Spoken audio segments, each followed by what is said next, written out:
the fact that hip hop hasn't been shaken like up in a long time. You know, when I went in and did the verse, I thought I was just having fun.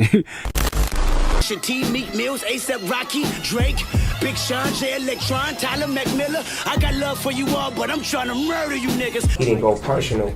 He attacked his friends and told them this is friendly competition. And he named them. Kendrick sent me his verse back, and I'm not a hoe ass nigga, you know, so I'm like, I wasn't gonna change my stuff or nothing. I didn't want to alter it. I knew how important it was, man, and I just wanted to give it out there and like orchestrate that and push the culture forward, man. I haven't seen a hip hop song stir up this much excitement in years, really. You know, he said some things about being the new king of New York, being the king of both coasts. I really wanted to get your reaction to that. Wow.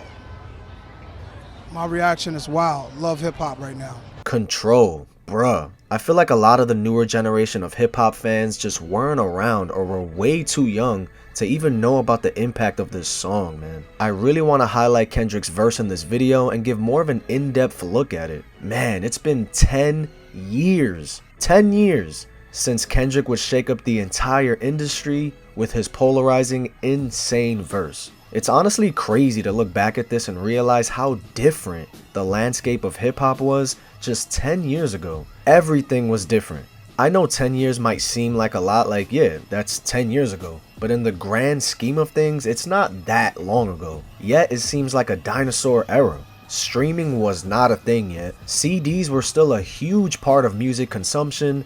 Yeah, albums would get leaked or illegally downloaded from your computer, but to get music at the tap of your fingers instantly just wasn't a thing yet. You still had to go outside, go to the store like a Best Buy, and actually pay for an album, which really made you pay attention to the music more and appreciate it a lot more while looking at the booklet, the cover, the back, everything. With that being said, what was hot during this year in the mainstream were artists like A$AP Rocky, Drake was dominating, J. Cole was coming into his own, Jay-Z was doing that weird Android only thing for his Magna Carta album.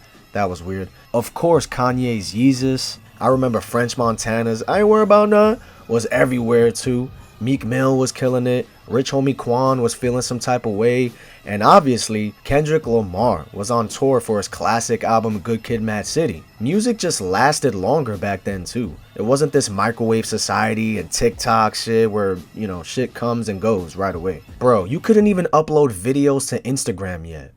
Like shit crazy. So yeah, music was just different at this time. And Big Sean was gearing up to drop his next studio album, Hall of Fame, which was okay in my opinion. It has some bangers, but one song that dropped just 2 weeks before the album released was Control. I don't smoke crack, motherfucker, I sell it. And when I tell you that this song was everywhere, everyone was talking about it. Everywhere I went, at work, school, and at this time, the radio played a huge role into what was hot at the time. And when I say Kendrick's verse shook the world, that's an understatement. There still has yet to be a verse like this to really break the internet or have other rappers really feeling some type of way and wanting to step their game up. Man, Kendrick's verse on Control is widely regarded as one of the most memorable and impactful moments in modern hip-hop history. The verse generated intense debate and conversation within the hip-hop community because of just how bold he was and how far he really let his nuts hang, bro. My man was out here claiming he's the king of New York.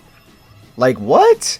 I'm Machiavelli's offspring, I'm the king of New York. In his verse, he name dropped a number of rappers like J. Cole, Big Crit, Wale, Pusha T, Meek Mill, A$AP Rocky, Drake, Mac Miller, and even named Big Sean.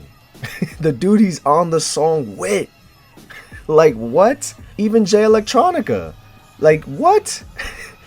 Big Sean, J Electron, Tyler McMillan. I got love for you all, but I'm trying to murder you niggas. He mentioned them as a way to challenge and motivate them to step up their game and deliver better lyricism. And honestly, him claiming to be the king of New York sparked a lot of controversy, as New York is the birthplace and cultural center of hip-hop. Some saw it as a challenge to New York's hip-hop pride, while others appreciated the boldness and competitive spirit. And to be fair, Big Sean did his thing on it. They told me I never, boy, never say never. Swear flow special like an infant first steps. And J Electronica too.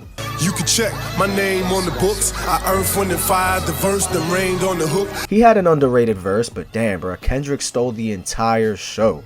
And the funny thing is, Sean didn't even include this song on his album. Maybe it's because this was back then when CDs were turned in like months in advance, cause the song did drop 2 weeks before the album would release. I'll give credit to Sean though, cause he said he made his verse first and then he heard Kendrick's verse and he ended up keeping his, so I respect it. He easily could have tried to change it and try to, you know, up Kendrick, which wouldn't have happened, but yeah. But yeah, man, Kendrick's verse is a prime example of how a single verse can generate extensive conversation and impact the trajectory of the genre. And it's crazy how he can honestly do this again.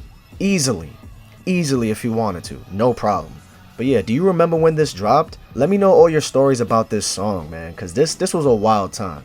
I appreciate you guys watching. Hit that like button, subscribe to your boy, and I'll check you guys in the next video. Peace.